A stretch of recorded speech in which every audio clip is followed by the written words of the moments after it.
요한복음 14장 16절에서 17절.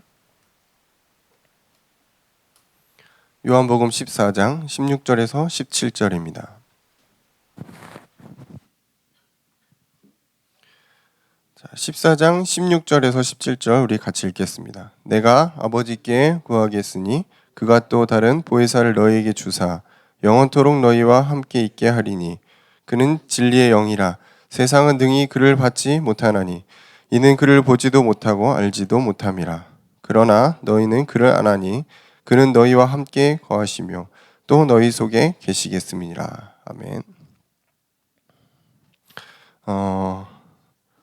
오늘 제목은 성령 인도 받는 삶이고요.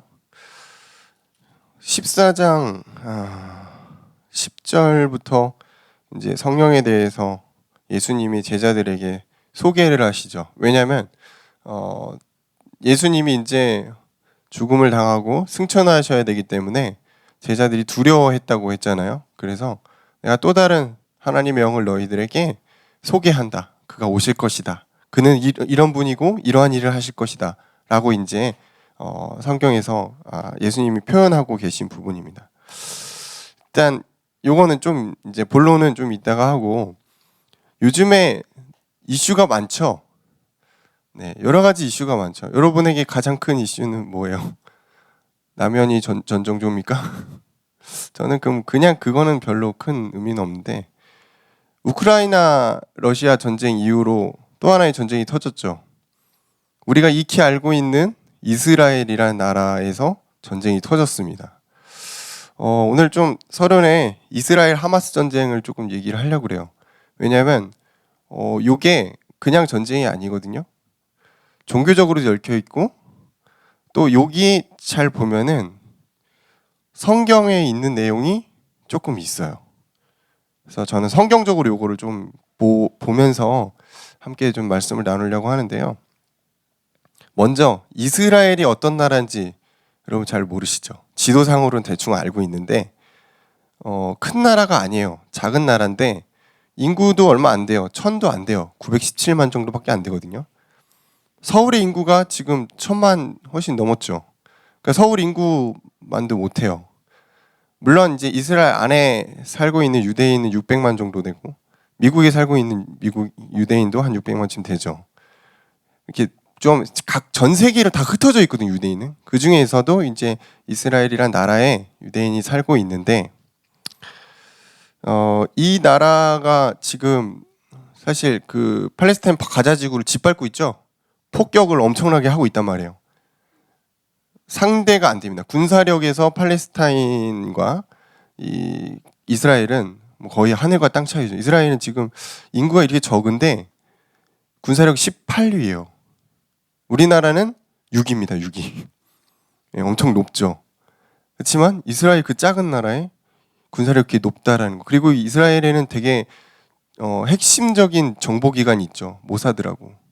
아주 유명합니다. 예. 미국에 CIA가 있듯 여기는 모사드가 있고요. 그러니까 이제 군사적으로 상대가 안 되는데 계속해서 가자지구를 압박하고 폭격을 하죠. 이번 폭격에서 뭐 백린탄이 쓰였다 뭐 이런 말도 있잖아요. 백린탄 뭔지 아십니까? 그 4,000도 되는 그 온도로 다 녹여버려요. 뼈까지 다 녹인다는 아주 잔인한 세계에서 금지된 그거를 썼다 뭐 이런 말도 있고요. 하긴 러시아도 썼으니까 여기도 썼겠죠. 그래서 지금 이스라엘이 이렇게 이제 보복을 하고 있는데 이게 처음이 아니에요.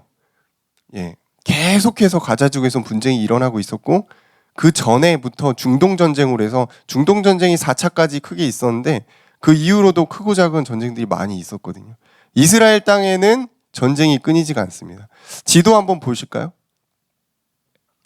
잘 보이려나 모르겠습니다만 네이버에서 참고했습니다. 지도 보시면 이게 이제 이스라엘이에요. 이 노란색 땅이 이스라엘인데, 노란색 중에서도 사실 잘 안 보이시겠지만 조금 더 연두색, 진한 색이 있죠. 여기 가자지구라고.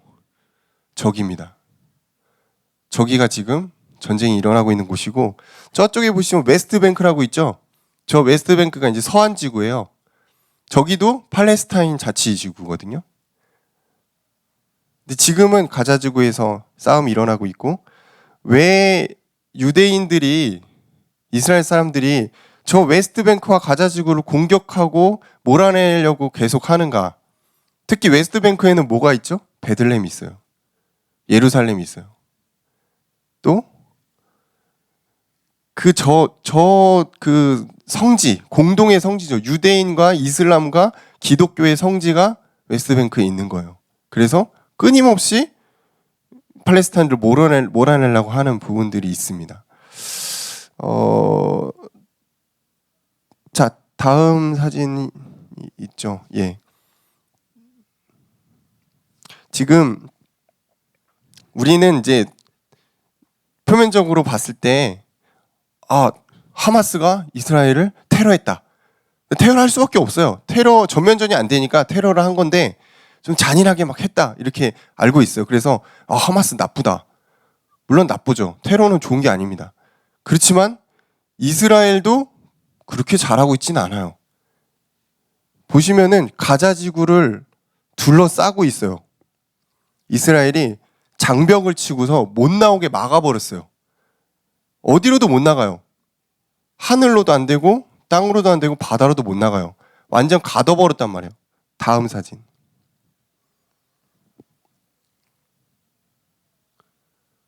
예, 탈출 없는 가자 지구죠.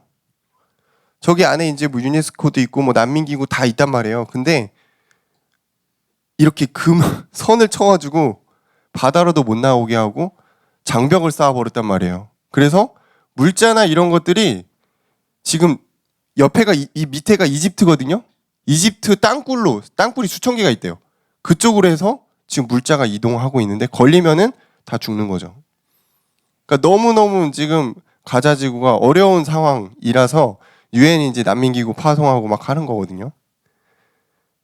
그러니까 이제 물론 하마스가 테러를 했어요. 좋은 건 아니에요. 하지만 이스라엘도 그렇게 선하진 않다라는 부분들을 제가 여러분에게 좀 객관적으로 봐야 되니까 설명을 한 거고요.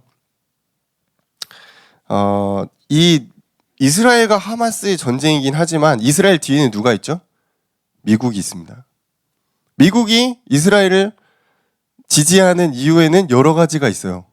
유대인이 미국에 많기 때문에 그런 것도 있고, 또 지금 저 지도가 다시 나와야 되는데 제일 첫 번째 저 지도. 예, 보시면은 이집트, 요르단, 시리아 그 옆으로는 뭐 다 아랍 국가 뭐죠? 이슬람 나라들이죠. 거기에 지금 이스라엘만 덩그러니 있단 말이에요. 저기까지 이슬람화 돼버리면 미국 입장에서는 곤란한 거예요. 영향력을 발휘하기가 어렵죠. 미국은 세계 각국의 함대를 만들어가지고 모든 나라의 그 통제권을 갖고 있잖아요. 해안권을 쥐고 있고, 저기도 역시 중요해요. 왜? 이집트에 수에로 운하가 있기 때문에. 제가 이런 걸 너무 좋아합니다. 이런 국사 이런 거. 예, 그래서 이번에 이제 이스라엘 하마스 전쟁 일어나면서 좀 찾아봤는데 저런 배경들이 다 있더라고요. 왜 미국은 이스라엘 도와줄까? 여러 가지 이유가 있어요. 예, 여러 가지 이유가 있는데 어쨌든 이스라엘 뒤에는 미국이 있죠. 그래서 이스라엘이 아무것도 없는 사람들이었는데 갑자기 막 군사력 막 18위까지 올라가고 최첨단 무기들 가지고 막 공격하고 하잖아요. 근데 하마스는 뭘 그렇게 자신 있길래 배짱을 부릴까? 하마스 뒤에는 중동 국가가 있어요. 특히 이 하마스는 수니파 계열이죠. 자, 이것도 좀 어렵지. 여러분 이슬람 잘 모르죠? 네, 저도 잘 모르긴 하는데 이슬람에는 수니파와 또 시아파가 있습니다. 예, 때마침 나오네요. 자, 수니파는 이집트, 사우디 뭐 이쪽 중동 여기 터키까지 해가지고 90% 이슬람 민족의 90% 정도가 이제 수니파예요. 그러니까 거의 대부분이라고 볼 수 있죠. 그리고 저 노란색으로 돼 있는 시아파는 이란과 이라크와 아주 작게 있는 시리아 밑에 있는 그 팔레스타인 지역이죠. 그러니까 팔레스타인 지역에 이제 시아파가 들어와 있기 때문에 이란이랑 이라크랑 이런 나라들이 지지를 하는 거예요. 그래서 하마스가 훈련을 할 때 이란에 가서 훈련했다 뭐 이런 말도 있잖아요. 그러니까 지금 적극적으로 지지를 하는데 사우디도 지지한다고 그러고 약간 그런 뉘앙스죠. 왜냐면은 무슬림은 전체의 동맹이고 국가 그 형제이기 때문에 지금 미국과 이 이스라엘에게 공격받는 것을 그대로 볼 수 없다. 그래서 지금 하나의 연합처럼 대응하고 있어요. 공동 대응하고 있죠. 그리고 중동 전쟁도 약간 그런 개념에서 이제 많이 나온 부분이긴 한데 수니파 시아파도 사이가 좋지 않습니다. 서로 싸워요. 으르렁거려요. 그럼에도 지금 공동의 어떤 이런 이제 목표를 처리하기 위해서 약간 도움을 주고 있는 그런 상황이죠. 그러니까 어쨌든 이 하마스 뒤에는 이슬람이라는 거대한 그게 있어요. 이스라엘은 유대교지만 유대교 안에 또 약간 기독교도 비스무리하게 동정표가 있어요. 그래서 미국이 약간 그런 부분도 조금은 있죠.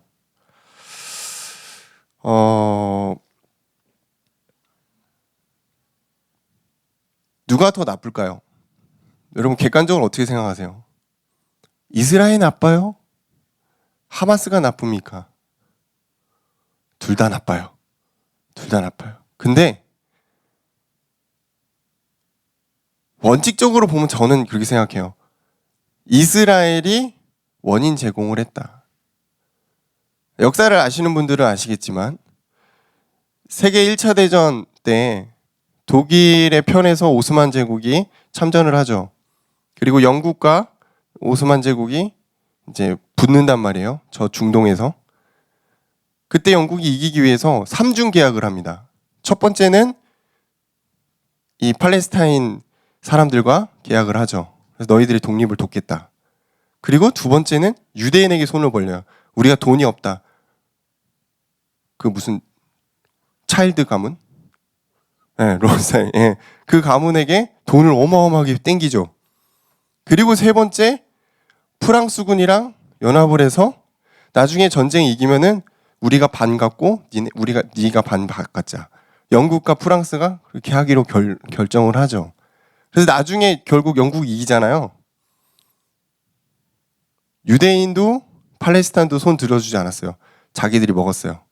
그리고 나서 나중에 결국은 이게 어떻게 되냐면은 유엔한테 넘겨요. 그랬더니 유엔이 적당하게 나눠주죠. 나눠주는데 사실은 굉장히 불리하죠. 왜냐하면 팔레스타인 사람들은 원래 그 땅에 살고 있었는데 갑자기 유대인들 막 밀고 들어와가지고 그 영토의 절반 이상을 먹어버린단 말이에요. 근데 그 절반도 유대인들이 살게 되는 땅은 굉장히 좋은 땅들이에요. 농사를 지을 수 있는. 이스라엘이 농업 국가예요, 여러분. 농업 국가면서 최첨단 과학 기술을 갖고 있는 나라입니다. 그 작은 나라인데 자급자족은 물론이고 굉장히 경쟁력이 높은 나라거든요. 그 기반이 된 게 사실은 영토의 그 분배가 그렇게 됐던 거예요. 그리고 이 팔레스타인들은 사실은 조금 힘든 땅, 산악지대 이런 땅을 많이 봤죠.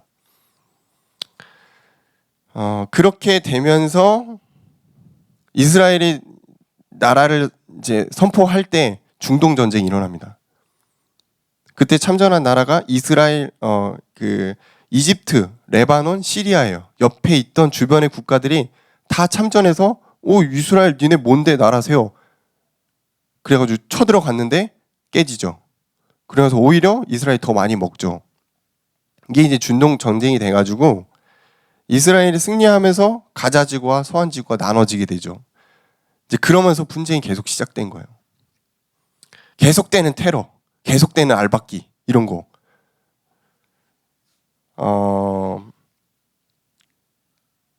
이런 걸 제가 이제 보면서 무슨 생각이 들었냐면 도대체 왜 이스라엘은 계속 피가 불지?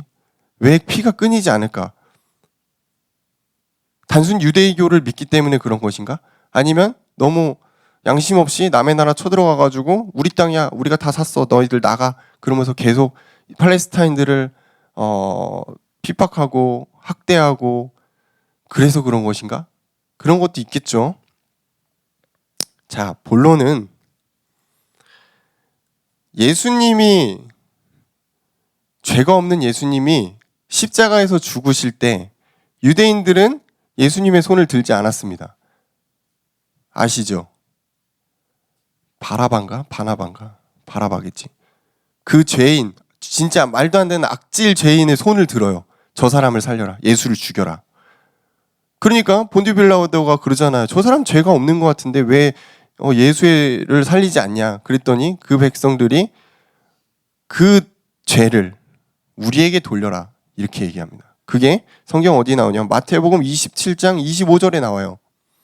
그 피를 우리와 우리 자손들에게 돌릴지어다라고 유대인들이 말을 하죠. 그게 지금 실현되고 있다고 보시면 됩니다. 독일 나치가 유대인을 600만을 죽였습니다. 그리고 그 이후로도 유대인들은 유럽 지역에서 천덕꾸러기예요. 돈은 잘 버는데 뭐 했다면 유대인 걸려가지고 다 죽어. 끊임없이 피해 바람이 부는 민족이에요. 도대체 왜? 자기들이 그렇게 말을 했기 때문이죠. 예수님을 못 받고 그 피를 자기들의 후손들에게 돌리라고 했기 때문에. 그래서 예수님도 그러잖아요. 예수님을 아는 여인들이 예수님을 그 십자가에 처형당하는 그 모습을 보면서 눈물을 흘릴 때 나를 위해 울지 말고 너희의 후손들을 위해 울어라 라고 얘기하십니다. 그게 지금까지도 성취가 되고 있는 거거든요. 자, 우리가 지금 이 세계의 역사를 이런 관점으로 봐야 돼요. 성경의 눈으로 세계 역사를 보게 되면 사실 아주 이해를 못할 수 있는 것도 아니죠. 하나님의 계획대로 진행되고 있다는 것입니다.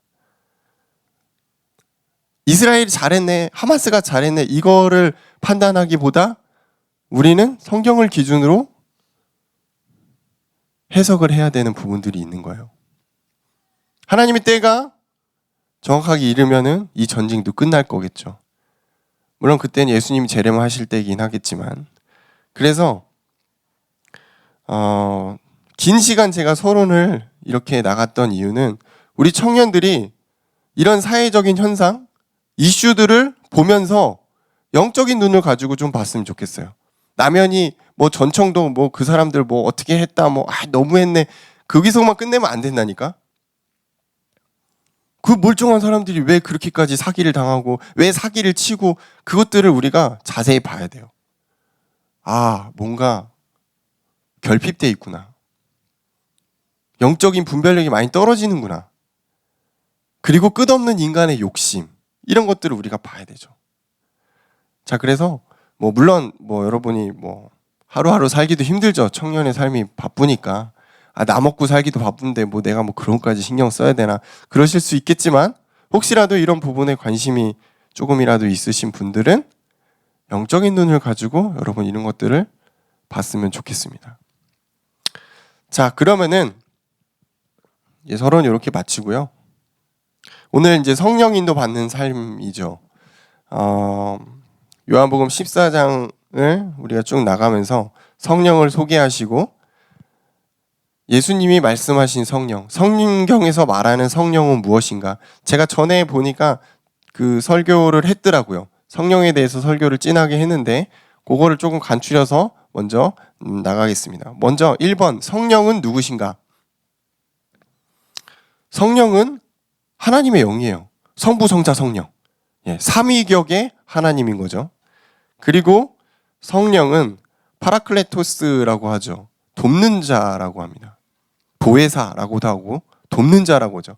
어떤 것을 도울까요? 우리가 하나님께 나아가는 것을 돕는 자예요. 자, 그리고 성령은 영적인 것을 분별하게 하신다는 거죠. 영적인 분별력이 없으면 참 이게 쉽지가 않아요. 그렇죠? 특히 청년의 시기에 많은 것들을 중요한 시점에 결정해야 되고 판단해야 되는 그런 시점에 이 성령의 그 인도하심이 여러분에게 굉장히 많이 필요하죠. 자, 그리고 성령은 누구신가? 우리와 함께 하시며 시공간을 초월하시고 우리의 예배의 자리에 임하시는 분이다. 제가 저번에 했던 거니까 빨리빨리 넘어가겠습니다. 자, 그리고 성령은 모든 것을 가르치시고 생각나게 하시는 분이다. 공부할 때 많이 써먹죠, 성령. 그죠? 예, 하나님의 은혜로 시험 공부 시험 잘 보게 하시고 막 그런 기도 많이 하잖아요. 또 약간은 일리는 있어요. 왜? 성령이 지혜의 영으로 우리의 그 마음과 생각을 주관하시고 생각나게 하시는 부분이 있기 때문이죠. 자, 그리고 진리 가운데로 인도하신다. 저는 이게 우리가 성령 인도 받아야 되는 가장 큰 이유라고 생각해요. 진리. 그냥 사는 게 아니에요. 우리는 하나님의 뜻대로 하나님이 기뻐하시는 하나님 자녀의 삶을 살도록 만들어졌기 때문에 그 진리를 모르고 진리 밖으로 가게 되면 인생이 힘들어지는 거예요.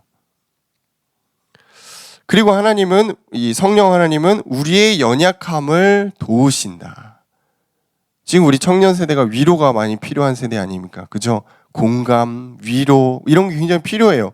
근데 그게 사람을 통해서 우리가 위로를 받고 그러면은 굉장한 많은 한계에 부딪힙니다. 인간관계도 안 좋아질 뿐더러 왜? 내가 의존하게 되거든, 그 사람한테. 여러분, 성령에게 의존하셔야 돼요. 성령이 우리의 연약함을 이미 아시고 당신과 함께하기를 기대하고 계시기 때문입니다. 그리고 성령은 전도의 사역을 진행하시죠. 사도행전을 보시면 여러분 잘 알 수 있습니다. 그럼 두 번째, 성령 인도를 받아야 하는 이유가 있죠. 성령이 왜 받아야 됩니까? 우리가 자꾸 성령 인도 받으라고 하는데 도대체 왜 받아야 되는가? 첫 번째, 인간은 연약하기 때문입니다. 인간은 유한한 존재고 한계가 있어요. 우리의 연약함을 여러분 인정하지 않으면 아마 여러분 평생 성령의 인도를 구하지 않을 겁니다. 근데 빨리 나는 참 연약한 존재구나. 난 진짜 한계가 많구나. 내 힘으로는 이 세상을 살아가기가 너무나 어렵구나라는 것들을 우리가 인정하게 될 때 우리가 성령의 인도를 받기가 쉬워지는 것 같아요. 두 번째, 동기와 욕심으로 죄를 짓기 때문입니다. 내가 조금 실력이 있거나 뭔가 좀 일이 잘 풀리는 사람들은 대부분 동기가 많아요. 그리고 욕심을 갖게 됩니다. 왜? 잘하고 있으니까 더 잘하고 싶잖아요. 더 부자가 되고 싶고 더 뛰어난 사람이 되고 더 칭찬받고 싶고, 근데 그것들이 다 욕심으로 이어지고요. 그리고 그것들이 대부분 사단의 통로가 됩니다. 교만해지거든요. 하나님이 가장 싫어하는 것 중에 하나가 교만해져서 죄를 짓는 것입니다. 교만해지면 하나님의 말씀을 멀리 하거든요. 왜? 내가 중심되니까. 내가 제일 잘났는데? 내가 내 인생인데? 하나님 뭐가 필요해? 그렇지 않아요, 여러분? 내가 연약함을 알고 내가 부족함을 아는 사람은 나를 의지하지 않아요. 하나님을 의지하죠. 세 번째는 사단에게 틈을 주지 않기 위해서 우린 성령 인도를 받습니다. 사단의 틈이 너무 많죠. 사단이 주는 통로가 너무 많죠. 그걸 인생이라고 막 즐기고 있어요. 계속해서 틈을 보이고, 계속해서 실패하고, 계속해서 좌절하고, 그렇게 우리의 청년의 시기가 지나가면 안 되거든요. 목소리는 지금 감기 걸려서 그렇습니다. 우는 게 아닙니다, 여러분. 오해하시면 안 돼요. 감기 걸려서 그래요, 지금. 감기 계속. 사단에게 틈을 주지 않는 것. 어떻게 업다운 없이 김동훈 목사님이 그렇게 신앙생활 하실까요? 사단의 틈을 계속 차단하는 거예요. 그래서 심지어 사람들과의 관계도 끊으셨다고 하잖아요. 우리가 그렇게까지 사회생활 할 수는 없고, 내가 지금 노출되어 있는 사단의 통로들이 많이 있어요. 그걸 어떻게 차단할까요? 성령의 인도를 받아야 돼요. 성령과 함께하는 시간을 더 늘려야 돼요. 그러면은 사단의 틈을, 사단이 주는 통로를 막을 수가 있습니다. 자, 그리고 마지막, 우리가 성령 인도 받아야 되는 이유는 우리가 하나님의 것이기 때문에 그렇습니다. 여러분이 사단의 자녀면은 성령인도 받을 수도 없고 받을 필요도 없어요. 그렇죠? 근데 우리가 하나님의 것이기 때문이에요. 하나님의 자녀이기 때문에 하나님의 인도를 받는 게 너무나 당연한 거예요. 그죠? 당연한 거야, 그거는. 근데 거기에 막 특별한 의미를 막 부여하고, 뭐 나한테 이득이 있어야 되고, 그건 조금 아닌 것 같아요. 자, 그러면은 성령 인도 받는 삶은 어떻게 해야 되는가? 여러분 고민 많죠? 염려 많이 하죠? 고민과 염려로 밤잠을 못 자고 살이 찌거나 빠지거나 그러고 있죠? 죽겠죠, 인생 사는 게. 고민만 하지 마시고 기도하시기 바랍니다. 성도에게 가장 큰 무기를 주셨다. 그게 뭐예요? 기도하는 거예요. 내가 생각으로 여러분에게 닥쳐있는 문제들을 해결할 수 있다면 여러분 계속 고민하시고 염려하시고 가슴이 타들어가도록 한번 해보세요. 해결되지 않아요. 뭔가 굉장히 기발한 아이디어가 떠오를 것 같죠? 누가 특별한 뭔가 막 와가지고 막 해결 막 될 것 같죠? 안 돼요. 아무것도 변하잖아요. 변하는 건 뭐야? 내 건강만 나빠져요. 암 생깁니다. 암 생겨. 아니면 비만 되거나. 그죠? 기도할 수 있는데 왜 기도를 안 할까? 우리에게 최고의 무기를 기도를 주셨는데, 말씀과 기도를 주셨는데 안 써. 그래놓고 막 엉망진짜 막 폭격 받아 맨날. 자, 성령 인도 받는 것은 여러분의 고민을 하나님께 맡기고 기도하는 것에서부터 시작됩니다. 두 번째는 나를 위한 삶에서 빨리 하나님을 위한 삶으로 변화돼야 돼요. 기도하는 사람은 그렇게 변화되게 돼 있습니다. 말씀 안에 있는 사람은 환경과 상황에 불신앙하지 않고 나의 삶을 넘어서 하나님의 삶으로 넘어가게 돼 있더라고요. 자, 세 번째. 하나님의 일하심을 믿는 것입니다. 자, 저번에도 한번 강조를 한 것 같아요. 세상의 모든 것은 우연이 없죠. 세상의 모든 것에는 하나님의 계획이 있다. 지금도 하나님은 일하고 계신다. 그래서 하나님의 신실하심을, 하나님의 일하심을 여러분 믿는 거예요. 그게 성령 인도 받는 방법입니다. 그러니까 빠르면 빠를수록 좋은 것 같아요. 내 생각을 버리는 것입니다. 고민을 빨리 하나님께 넘기는 것입니다. 그러면은 성령 인도 받기가 쉬워집니다. 왜? 하나님이 하실 거잖아요, 그 다음부터는. 근데 하나님이 하신다고 해서 여러분 집에서 막 계속 아무것도 안 하고 막, 그건 아니죠. 여러분이 할 것을 당연히 하면, 기본적으로 당연히 할 걸 하면서 하나님이 하시는 것들을 여러분 보는 거예요. 내 생각이 앞서지 않고 하나님이 하실 수 있도록 나를 잠깐 내려놓는 것입니다. 그래서 제가 볼 때 성령 인도 받는 키포인트는, 기본 베이스는 말씀이고요. 그 위에 기도를 쌓아야 돼요. 기도해야 됩니다. 아무도 여러분의 인생을 대신 살아주지 않아요. 아무도 여러분의 고민을 해결해 줄 사람이 없어요, 인간 중에는. 하나님이 계획하시고 진행하신다면 누구한테 물어봐야 돼요? 하나님한테 물어봐야 돼요. 누가 여러분에게 답을 주지 않아, 이제 청년의 시기는. 그죠? 답을 주는 시기가 아니야. 불신자들은 스스로 찾아가지. 스스로 찾아간다. 죽는 거예요. 죽어요. 하나님과 함께 해야 돼요. 하나님의 뜻을 여러분 따라가야 돼요. 그러면은 성령 인도가 뭔지 알게 됩니다. 혹시 내가 성령 인도 받고 있는데 일이 잘 안 풀려요? 그것도 계획이 있어요. 일이 엄청 잘 풀려요? 그것도 교만하지 마세요. 계획이 있어요.